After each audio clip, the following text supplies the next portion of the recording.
Hey guys, this is God of Politics. I'm going to a brand new video. Before we get started, please like this video and subscribe to the channel. Follow me on Twitter and join the Discord. I'll have all of those linked in the description. But today's video is going to be the exact opposite of what I did in yesterday's video. Yesterday's video was the best case scenario for the Republicans and for Donald Trump in both the presidential elections, the Senate elections, and the House of Representatives elections. I'll have that in the cards. You can click on that. And today I'm going to be doing the opposite. I'll be doing the best case scenario for Joe Biden and the Democrats. I'll be doing it for the presidential election, for the Senate election, and for the House election. So we'll start off with the presidential election. I believe that these states are pretty much safe, regardless. Idaho, Montana, Wyoming, Utah, Alaska, North Dakota, South Dakota, all in Nebraska except for the second district, as well as Kansas, Oklahoma, Arkansas, Louisiana, Mississippi, Alabama, Tennessee, Kentucky, Missouri, Indiana, West Virginia, and South Carolina. That puts Donald Trump at 125 safe electoral votes, even in a best case scenario for the Democrats. And for Joe Biden, he'd win all these states safe, as well as Hawaii, Illinois, New York, Vermont, Massachusetts, Rhode Island, Connecticut, New Jersey, Delaware, Maryland, D.C., as well as Maine's 1st District. So that puts Joe Biden at 183 safe electoral votes to Donald Trump's 125 safe electoral votes. Now we'll do the likely lean and tilt states first with Maine at large. I think it'll go lean with the Maine 2nd District going likely. I think that Donald Trump won't do as well in Maine 2nd District due to the fact that in 2018 the 2nd District went blue, partly due to ranked choice voting, but it did go blue regardless, so it will be a bit closer, but Donald Trump will win the 2nd District by a likely margin, therefore putting Maine at large by a lean margin because Maine's 1st District is just by such a large margin. New Hampshire would be a lean margin. Donald Trump did get close here in 2016, but his approval ratings aren't too good. And we have to look at, in 2016, despite the fact that he did well, a Senate seat flipped Democrat and House of Representatives district flipped blue as well. They both flipped towards the blue column, so that was in 2016. So I think in the best case scenario, you'd have to say that he wins it, Joe Biden, by at least a larger margin, probably by around a lean margin. Virginia will go by a likely margin. The trends in the Nova counties have just been really crazy, and especially they like a candidate like Joe Biden. Obviously, they're here really well here in the primaries, and Donald Trump didn't do very well here, and this is a trending state, so that would go by a likely margin. North Carolina would be by a lean margin. I don't see the state getting too close. Obviously, in the polls, Joe Biden is leading by 3.5 points, which is a pretty substantial margin. But it won't be like that. Donald Trump will probably, in a best case scenario for the Democrats, Donald Trump will still win by around 2 to 3 points. It isn't really a trending state like some people have said. I think it's just generally a bit more of a red state than a blue state, obviously. Georgia will be a lean margin as well. Joe Biden can get this a bit closer, maybe around 4 to 5 points for Donald Trump. He can get it too. He won't get it too close. Not what Stacey Abrams did, and she actually lost by about 2.5 percentage points, I think. So it'd be a bit larger margin than that, but it is still a trending state. That's not to be underestimated, especially if it's a good year for Democrats overall. Florida would still be tilt Republican. I really, in almost no situation, can see Florida going to the Democratic column. It hasn't gone to a non-incumbent since it went to Henry Clay in 1924, and that was back when it had 4 electoral votes, and he didn't even win that year. He lost to the incumbent Calvin Coolidge. So Florida is probably going to go to Donald Trump, even in a best case scenario. That could change. Joe Biden could do a bit better here. He might campaign here. A lot depends on how much he campaigns here, because Hillary spent a lot of time campaigning here and she still lost the state. So it'll be important to see how much Joe Biden does campaign here to see whether he will win or lose the state. If it's a good night, he probably could win, but at this point, I don't think that's going to happen. Texas will be a likely state. It is trending. I think in this situation it'd probably go by around 5 to 6, but I think realistically it's going to go by around 7.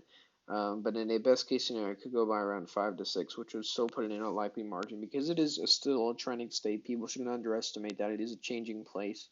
But yeah, Colorado likely, New Mexico likely in a best case scenario. Obviously, these are more blue states than they have been in a while, especially Colorado, since you had the so-called new Republican idea when Cory Gardner was first elected to the Senate in 2014. Obviously, it's become a lot more blue of a state since then. And while Bernie did do very well here in the primary, Joe Biden will get a lot more moderate voters, and he will probably be able to win over most of the voters that voted for Bernie in the primary. Nevada would go by a lean margin in the best case scenario. This is not Joe Biden's state. The electorate and demographics of Nevada are not favorable to him. Obviously, Bernie Sanders does very well with Latinos. He does very well with very liberal people, and that's what Nevada is. Whether Joe Biden can turn out those voters is another question, which is why I'm not putting it at a likely margin. I'm just putting it at a lean margin, despite the fact that Hillary Clinton won it by around 2 points, considering it was a pure toss-up because the polls there are actually skewed Republican. So we'll wait to see how many polls are coming out, but I think even in the best case scenario, Joe Biden would probably win Nevada by around 3 to 4 points. And this might be a shocker to some people, but in a best case scenario for Democrats, Arizona could flip blue. The trends are not to be underestimated. 2.6 percentage points Kyrsten Sinema won by in 2018. She was a moderate. Mark Kelly is also a moderate, and he's running against McSally, who's not that popular and already lost a race. Donald Trump does not do well in the suburbs here, and the polls have actually had it very close. Joe Biden has been doing better in the polls than he has in Wisconsin. The trends here are not to be underestimated, and in a best case scenario, if it's a really good night for Democrats, Joe Biden could win the state of Arizona. Nebraska's second could go by a tilt margin, I think. It went by 2 points in 2016, and in 2018 it would have flipped if the Democrats didn't run a Bernie bro, who lost by a pretty substantial margin. But obviously, I think this could go by tilt margin, maybe even flip if it's a very good night for Democrats.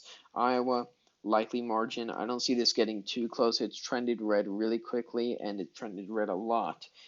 So even if it's a good night for Democrats, I don't think it'll trend too much. Whereas Ohio, I do think would go by a lean margin by around 4 to 5 points, which would be about a 4 point swing back towards 4 to 5 point swing back towards the blue column. And we saw Sherrod Brown win by 7 points in 2018, which obviously was a wave year. I'm predicting here that it'd be over an 11 point swing back to the Republican column, which I think will happen. But if Joe Biden, if Donald Trump doesn't handle this coronavirus well, if the coronavirus stays on for a very long time, if we have a tough economy, this could hurt Donald Trump. And if it is a very good night for Democrats and Donald Trump crumbles, he'll win Iowa by just a lean margin. Minnesota will also go by a lean margin. Joe Biden won this state in an upset over Bernie Sanders. It is Amy Klobuchar's state. He might pick Amy Klobuchar to be his VP nominee. I don't know how likely that is. I think he might pick Tammy Baldwin, but I won't let that factor into this prediction here. But I am still going to put it in a lean margin. It hasn't been red since 1984, and that's a long time ago because all the other states have been red before that. Minnesota's was red the longest time ago, obviously, because Dukakis was from here in 1988. And I still believe that it is going to go by a lean margin. Joe Biden can do well enough here with moderates and consolidating the voters that voted for him and Klobuchar and Bernie even. So I think he'll win because of that. And then the three states, obviously, that it always comes down to, I believe Pennsylvania would go tilt, Michigan would go lean, Wisconsin would go tilt. This is a best case scenario, a really good night for Democrats.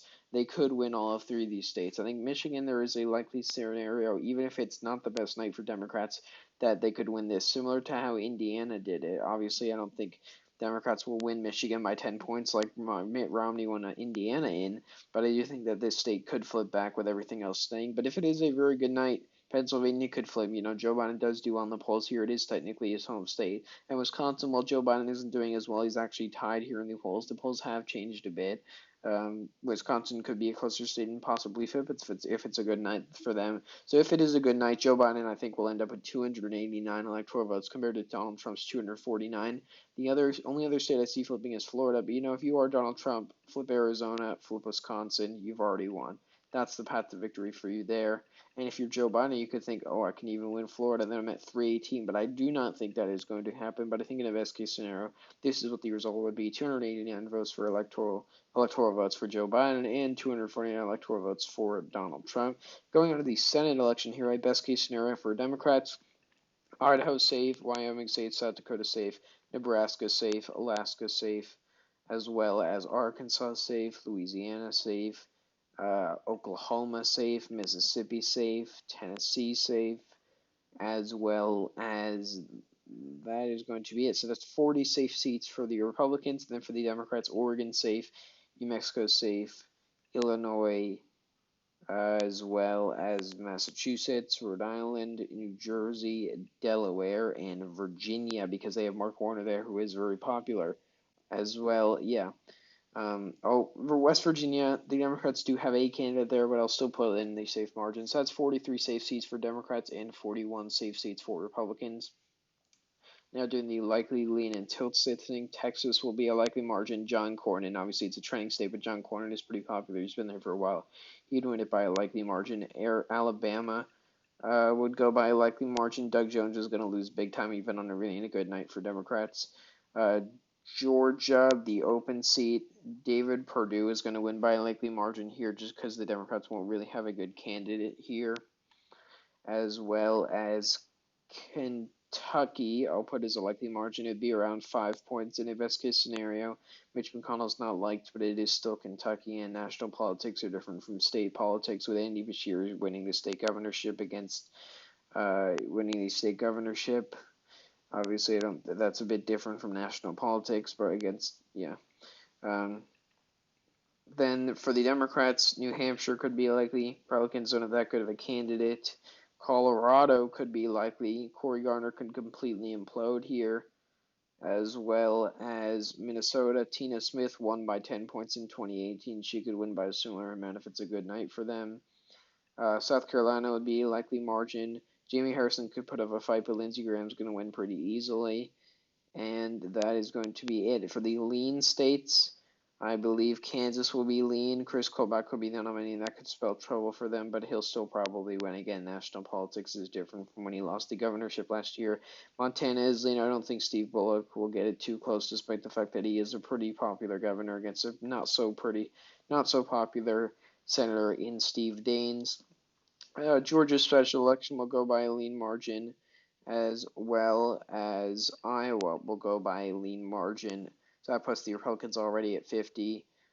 Democrats could win Arizona, best case scenario, by a lean margin, especially if Joe Biden wins the state. Mark Kelly could get a lot of voters that actually voted for Donald Trump, and that's something to watch out for. Michigan could be a lean margin. John James won't do that well here, especially if it's not a good night for them. I think Maine could possibly flip. In a best case scenario, remember this is a best case scenario for Democrats here, they could flip the state of Maine. Susan Collins has been losing here in the polls, and if it is a good night for Democrats, you see more partisanship, you see more anger against Donald Trump, he could lose. Same thing with North Carolina. I am predicting if it's a good night, North Carolina could go, obviously we have Maine and tilt, but North Carolina could go by a tilt margin here. Tom Tillis is not popular at all, and Cal Cunningham is a decent nominee. And if Joe Biden does do very well here, like the polls suggest, he could actually flip the state in terms of the Senate election. Obviously, Tom Tillis is not popular, like I just said, and that could spell trouble for him. So in a best case scenario, Democrats get 50 seats, Republicans also get 50 seats, which would actually give the Democrats a majority. But that is a best case scenario, probably not going to happen. And we'll do the House pretty quickly, but we're just going to go through it here. Tom O'Halloran, yeah, he'll keep his seat. TJ Cox will still keep his seat. He isn't that good of a candidate, but he'll still win by a lean margin in a best case scenario. Lucy McBath could keep her seat in a best case scenario. It is a trending state. Rob Woodall, that seat, Georgia 7th, will stay with the Democrats. Iowa's 1st district could stay with them. Iowa 2nd will flip, and Iowa's 3rd will stay the same in a best case scenario. Iowa 2nd is not a Democratic district. They just had a long-term Democrat that was elected during a wave year. Illinois' 13th district will stay stay Republican, but Illinois' 14th district will stay Democratic. Jared Golden, he'll still lose his seat just to match. Obviously, he'll keep his seat as long as he wins the primary. Maine 2nd district, it is not the right district for Democrats here. If we keep going through here, Alyssa Slotkin will keep her seat, but narrowly in a best case scenario. Same thing with Haley Stevens here. Colin Peterson will keep his seat by a likely margin, actually. We just keep going down the list here. Andy Kim would win, but very narrowly. Very narrowly. New Mexico's 2nd. Shotil Torres Small is dead on arrival. She's going to lose regardless. Max Rose will probably lose as well, even in a best case scenario. Maliotakis isn't that good of a candidate. Nicole Maliotakis for New York 11th, but she'll still probably be Max Rose, even if it's a good night for Democrats. Same thing with Anthony Brindisi. I don't know how he won last time, but he'll probably lose this time. Kendra Horn will also be dead on arrival. She'll be done for. Connor Lamb's seat. Oh wait, no, not Connor Lamb. Connor Lamb will keep his seat, but Scott Perry will keep his seat as well. Joe Cunningham will lose his seat. Pete Olson will keep his seat. Texas's 23rd will flip. Texas's 24th will stay. Utah's 4th will still flip. Abigail Spanberger, she can't keep her seat in a best case scenario, and that puts it at a total of 229 seats for Democrats, 206 for Republicans. That's a 3-seat game for Republicans, which really would not be that good, especially topping off with a bad night for Republicans losing in the Senate and in the presidential election. But yeah, this is a best case scenario for Democrats. Before you dislike the video, just like I did the same video for the Republicans yesterday, you can watch that video. It's in the cards. It is a good night for Republicans, obviously. So it could go either way. Either of these scenarios probably aren't going to happen. But if they were to happen, this is how I believe it would go. But yeah, thank you all for watching this video. This is a long video, today my longest video ever. But thank you all for watching this video. Please like and subscribe as always, and I will see you guys later.